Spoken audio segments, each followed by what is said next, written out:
Hello दोस्तों, कैसे हैं आप? राइस फ्रॉम द रबल के एपिसोड 54 के साथ हाजिर हूँ। एपिसोड की शुरुआत में हमें वही मॉन्स्टर दिखाया जाता है और वो लोग कहता है कि ये मॉन्स्टर सच में मर चुका है। और वो जो दूसरा बॉडीगार्ड होता है वो कहता है कि अब मुझे इसके अंदर से कोई भी ऑरा फील नहीं हो रहा, तो अब मुझे लगता है कि ये जो मॉन्स्टर है वो अब सही में मर चुका है। और जो अपने सिस्टम को देखते हुए कहता है कि ये तो बहुत अजीब बात है कि मुझे यहाँ पे एट्रीब्यूट पॉइंट्स नहीं मिले, और शायद ऐसा भी हो सकता है कि ये जो मॉन्स्टर है वो अभी तक मरा नहीं होगा, वो अभी जिंदा ही है। और तभी हमें दिखाया जाता है वहाँ पे एक छोटा सा स्नेक होता है और वो लोग कहता है कि तुम लोग ह्यूमंस, तुम लोग वेट करो, बस मैं तुम लोगों को जल्द ही मारने वाला हूँ। और स्पेशली वो सामने जो ज़ू है उसे तो बिल्कुल नहीं छोड़ने वाला मैं। और तभी ज़ू का जो पैड होता है वो अपने आप से एक एनर्जी रिलीज करता है और उसके कारण वो जो स्नेक होता है वो धीरे धीरे फटने लग चुका होता है, क्योंकि उसके अंदर बहुत ज्यादा प्रेशर होता है। और वो स्नेक कहता है कि मैं अपनी बॉडी को हिला भी नहीं पा रहा और मेरे अंदर इतना ज्यादा एनर्जी कैसे आ रहा है। और तभी वो जो स्नेक होता है वो बुरी तरह से फट जाता है और उसके अंदर से कोर बाहर आता है, और जो लिक्विड बाहर गिरा था, या आप टेंटिकल्स भी कह सकते हो,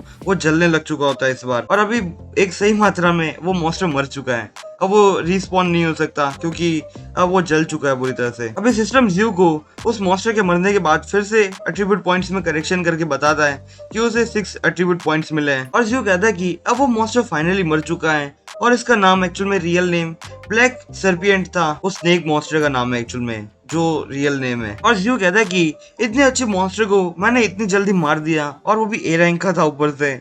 मुझे इतने सारे एट्रीब्यूट पॉइंट्स पहली बार इस सिस्टम ने मुझे दिए हैं। और ज़्यू को याद आता है कि उसने वो जो ए रैंक के मॉन्स्टर का जो कोर है उसे कलेक्ट नहीं किया, और तभी उसका जो पेट होता है वो जाके उसके कोर को लेके आ जाता है। और वो बॉडीगार्ड वो टोपी वाले बंदे से कहता है कि ये कितनी अजीब सी बात है, ये जो ए रैंक का मॉन्स्टर है वो मर गया, उसके बाद हमें उसके अंदर से कोई भी कोर नहीं मिला, ये तो बहुत अजीब सी बात है। और वो टोपी वाला बंदा कहता है कि ये तो हमारे लक पे डिपेंड करता है कि हम उस मॉन्स्टर को मारे और हमें कोई कोर मिल जाए। पर जो भी हो, उसके पास भले कोर ना हो तो भी वो मॉन्स्टर कुछ ज्यादा ही स्ट्रॉन्ग था। और हमें अगला सीन डार्क स्टार ऑर्गेनाइजेशन का बेस का दिखाया जाता है, जो एक्चुअल में वेयर हाउस होता है उन लोगों का। और जो जो बॉडी पार्ट बच चुके थे उस स्नेक के, वो उन लोगों को इस कंटेनर के अंदर डाल चुके होते हैं। और वो लोग कहते हैं कि इस मॉन्स्टर के कितने ज्यादा बड़े बड़े पार्ट्स थे वो इस कंटेनर के अंदर पूरी तरह से फिट हो चुके हैं। और मुझे लगता है कि ये जो ए रैंक का मॉन्स्टर है वो कुछ ज्यादा ही स्ट्रॉन्ग होगा, और इस मॉन्स्टर को शायद एक एडवांस स्टार जनरल या फिर उससे ज्यादा बड़ा लेवल का बंदा ही उसे मार सकता है। पर मैंने सुना था कि इसे ज़्यू फैन ने मारा है, जो कि एक्चुअल में एकदम यंग मैन है।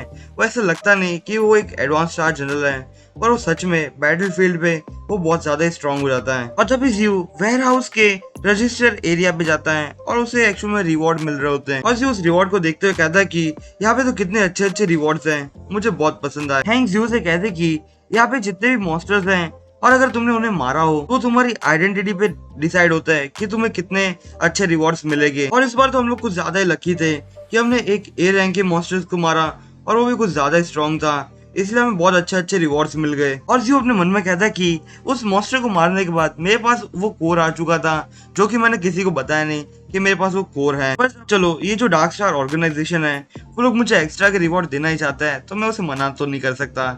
अब मेरे पास कुछ ज्यादा ही प्रॉफिट है। अदर फ्यू हैंग से कहते कि प्लीज मुझे जल्दी से हेल्प करो, मेरे पास जितने भी रिवॉर्ड्स हैं उसे कैश में डाल के अपने पास ही सेव करना। बस मुझे 2 साल और इसी चीज को सेम करता ही रहना होगा, और उसके बाद मैं जल्दी से कुछ लोगों को रिक्रूट कर लूंगी और अपने पैंट्स को धुलने चली जाऊंगी। और हैंग फ्यू से कहती कि तुम्हारी बात सही है, मैं इन जो रिवॉर्ड्स है उन्हें कैश करा के सेव कर लूंगी, और कुछ साल के बाद हम लोग तुम्हारे पैंट्स को धुलने जरूर जाएंगे। और जियो अपने मन में कहता कि इस लड़की को जब रियल में पता चलेगा कि इसके पैंट्स अभी जिंदा नहीं है तो पता नहीं क्या होगा। और ये सारी चीजें वो एक्चुअल में टोंग हाई सिटी के मॉन्स्टर आउटब्रेक के कारण हुई थी, तो मुझे जल्दी से ढूंढना ही होगा कि इसके पीछे क्या सच्चाई थी। और जियो कहता है कि अभी जो एविडेंस है वो एक्चुअल में टोंग हाई डंजन के कुछ ज्यादा ही अंदर है, और वहाँ पे जाना कुछ ज्यादा ही आसान तो है नहीं, क्योंकि वहाँ पे बहुत ज्यादा ही स्ट्रॉन्ग मॉन्स्टर्स हैं।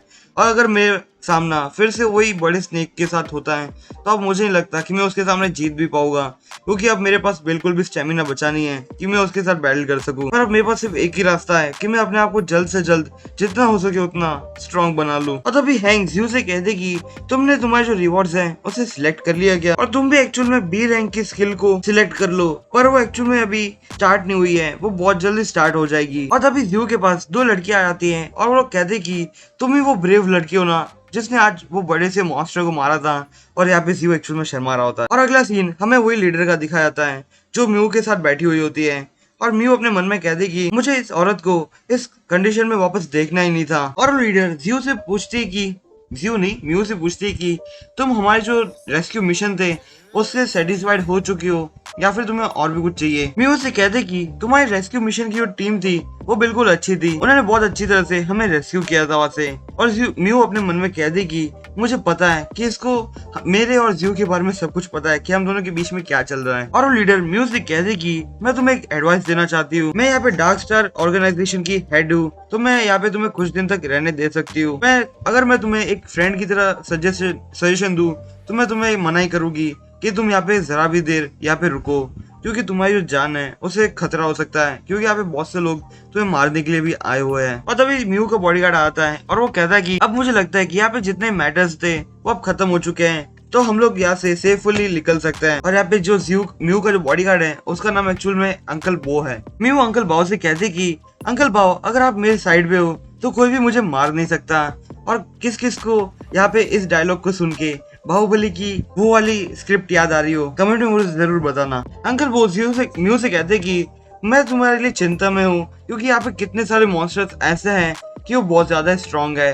अगर पहले जैसा जो मॉन्स्टर, जो स्नेक मॉन्स्टर फिर से यहाँ पे आ गया तो तुम्हें उससे कौन बचाएगा, क्योंकि वो मॉन्स्टर इतना स्ट्रॉन्ग है कि मैं तुम्हें फिर से उस मॉन्स्टर से बचा नहीं पाऊंगा, क्योंकि मैं बहुत बुरी तरह से थक चुका हूँ। और तभी म्यू जियो की तरफ देखती है और वो जियो के पास तो एक्चुअली में दो लड़कियां खड़ी हैं और जियो शर्मा ही रहा होता अभी भी। और ये देख के म्यू को बहुत ज्यादा गुस्सा आता है और वो कहते कि ये लड़कियां इसके आसपास क्या कर रही है, ये जियो तो लड़कियों में भी बहुत ज्यादा पॉपुलर है। अंकल वो कहते कि तो ये जो स्ट्रॉन्ग बंदा है इसका नाम जियो फैन है, और मुझे जितनी इन्फॉर्मेशन मिली थी उससे ज्यादा स्ट्रॉन्ग तो इसकी पावर्स है। और म्यू जियो के पास आते हुए कहते कि मैंने तुम्हें बहुत ज्यादा टाइम से देखा नहीं था जियो। और म्यू अपने मन में कहते कि बहुत ज्यादा ही टाइम हो चुका है, हमने एक दूसरे को बिल्कुल भी नहीं मिला, और ये जो लड़का मतलब ये जियो कुछ ज्यादा ही स्ट्रॉन्ग हो चुका है और ज्यादा हैंडसम भी हो चुका है, और जो कि इतना हैंडसम हो चुका है तो इसके कारण बहुत सी लड़कियां इसे पसंद भी करती है। और म्यू एकदम शर्मा जाती है और कहते कि मैं ये सब क्या सोच रही हूँ, मैं एक बार इसे पूछ सकती हूँ कि वो इतनी सारी लड़कियों के साथ क्यों है। मैं उसको ऐसा बिल्कुल भी नहीं पूछने वाली,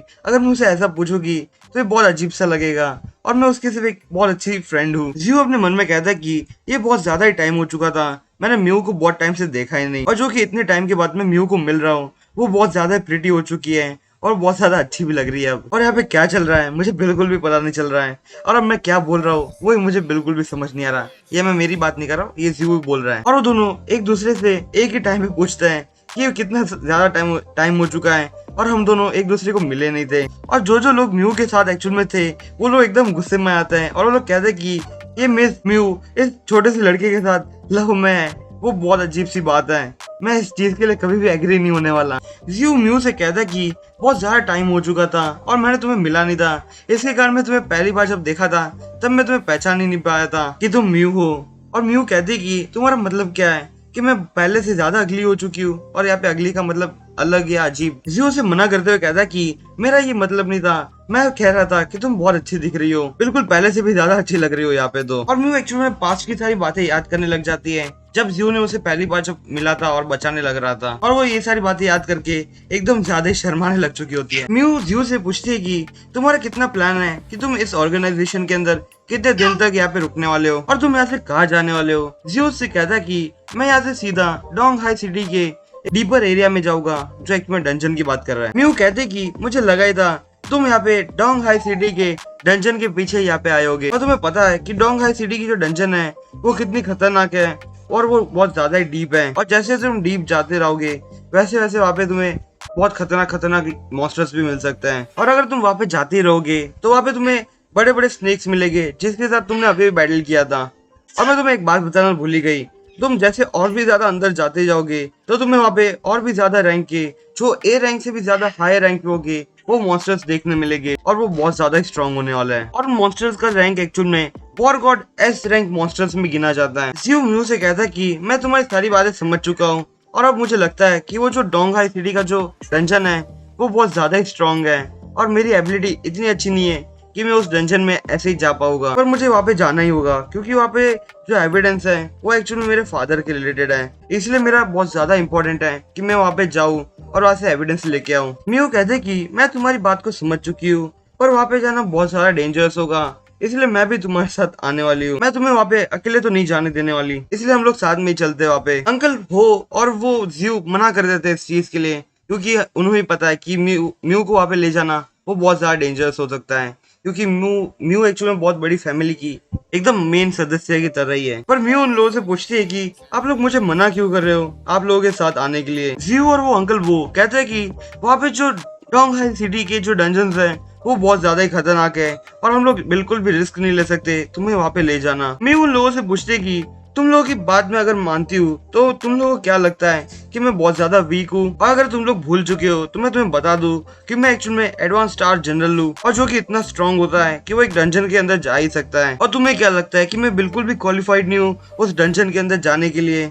म्यू जियो और वो अंकल होंग एकदम हैरानी से कहते कि हम लोग ऐसा नहीं कहना चाहते थे, हमारे कहने का मतलब कुछ और था। और म्यू अंकल वो के लिए एक ऑफर देती है और वो कहते कि अंकल वो आप ऐसा भी तो कर सकते हो कि आप मुझे वहाँ पे जाके सिर्फ प्रोटेक्ट करना और मैं वापस सिर्फ आऊंगी। और अंकल वो ये सुन के बहुत ज्यादा हैरान होता है और कहते कि तुम्हारा मतलब कि मैं तुम्हारे साथ उस डंजन के अंदर आऊँ, ये बहुत अजीब हो जाएगा क्योंकि वो मॉन्स्टर्स बहुत ज्यादा स्ट्रांग है और मैं इतना स्ट्रांग तो हूँ नहीं कि वो मॉन्स्टर्स को मैं मार पाऊंगा। और अगर शॉर्ट में कहूँ तो ये जो अंकल बो है वो डर चुका है। म्यू अंकल बो से कहते कि अंकल बो आप मेरी डील को एक्सेप्ट करते हो या फिर नहीं। और अंकल बो उसकी डील को मान जाता है और वो अपने मन में कहते कि मैंने इसकी डील को हाँ क्यों कह दिया। अंकल वो एकदम गुस्से हो जाते हैं और अपने मन में कहते कि ये सारी गलती जियो की है, उसने म्यू को क्यों बताया ये डंजन के बारे में, और जो कि अब मैं भी उसके साथ डंजन में आ रहा हूँ तो मुझे अभी जियो को ही प्रोटेक्ट करना पड़ेगा हर एक मॉन्स्टर से।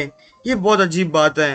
और अगले सीन में जियो अपने रूम में बैठा होता है और वो कहता है कि मैं जल्दी से डोंगहाई सिटी के डंजन में जाऊं, उससे पहले मुझे थोड़ा प्रिपरेशन करना होगा। और जियो अपने म्यू के साथ बिताए हुए पुराने सीन को याद कर रहा होता है और कहता है कि मैंने कभी नहीं सोचा था कि मैं डोंगहाई सिटी के डंजन में म्यू के साथ जाने वाला हूँ। और तभी वहाँ पे अंकल बो आता है और जियो से पूछता है कि अंकल बो आपको कोई प्रॉब्लम हो रही है कि आप इतनी रात को मेरे यहाँ पे क्यों आए हो। अंकल बो जियो से कहते कि मुझे जरा तुमसे बात करनी थी इसलिए मैं तुम्हारे पास यहाँ पे आया हूँ। जियो अंकल बो से कहता है कि इतनी रात हो गई है और आपको मेरे साथ यहाँ पे बात करनी है, ये बहुत अजीब सी बात है। जियो अपने मन में कहता है कि इस अंकल बो का तो ऑरा वो बहुत ज्यादा स्ट्रॉन्ग फील हो रहा है। अंकल बो सबसे पहले तो जियो को थैंक यू कहते हैं क्योंकि उसने म्यू को दो बार बचाया था उन मॉन्स्टर्स से, और फिर कहते हैं कि मैं तुम्हें यहाँ पे वार्निंग देने आया हूँ क्योंकि तुम म्यू के साथ फिट नहीं बैठते हो इसलिए तुम उससे ज्यादा दूर रहे हो। जियो अंकल बो से कहता है कि आप बहुत गलत सोच रहे हो, आप जैसा सोच रहे हो वैसा बिल्कुल भी नहीं है। अंकल बो अपनी पावर को रिलीज करते हुए कहते हैं कि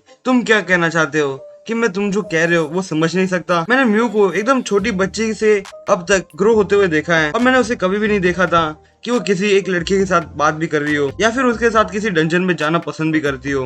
वो सिर्फ अपने आप से डंजन क्लियर करना पसंद करती है, मतलब कि मॉन्स्टर्स को मारना पसंद करती है। और अब तो ये बात बहुत अजीब है, वो तुम्हारे साथ उस डंजन के अंदर जाना चाहती है, वो भी उस मॉन्स्टर्स को मारने के लिए। अंकल वो जियो से कहते हैं कि म्यू की जो पोजीशन हमारे फैमिली में है वो बहुत ज्यादा डेंजरस है और ऊपर से तुम्हारी आइडेंटिटी कुछ कम नहीं है, वो भी बहुत खतरनाक है क्योंकि तुम एक जियो हाई के बेटे हो, इसलिए ये मामला बहुत ज्यादा ही अलग हो जाता है। जियो अंकल होंग से कहता है कि क्या आपको सच में पता है कि जो डोंगहाई सिटी के अंदर जो मॉन्स्टर आउटब्रेक हुआ था बहुत पहले, उसके बारे में आपके पास कोई इन्फॉर्मेशन है या। अंकल वो कहते कि मुझे बस इतना पता है कि जो तुम्हारे फादर है उन्होंने अपना इरादा बदल दिया था और उसके बाद जो प्रॉब्लम क्रिएट हुई वो बहुत खतरनाक हुई थी, पर इन चीजों में तुम्हारे फादर की तो कोई गलती नहीं थी। और मैं तुम्हें एक बात बता देता हूँ कि हम जैसे ही ये डोंगहाई सिटी की जो डंजन है उसे क्लियर करके वापस आए, उसके बाद तुम म्यू से एकदम दूर हो जाओगे क्योंकि इसी में तुम दोनों की भलाई है। और मुझे लगता कि अभी हमें इस टॉपिक पे कुछ ज्यादा बातचीत करनी चाहिए। और अंकल वो वहां से जाते हुए कहते कि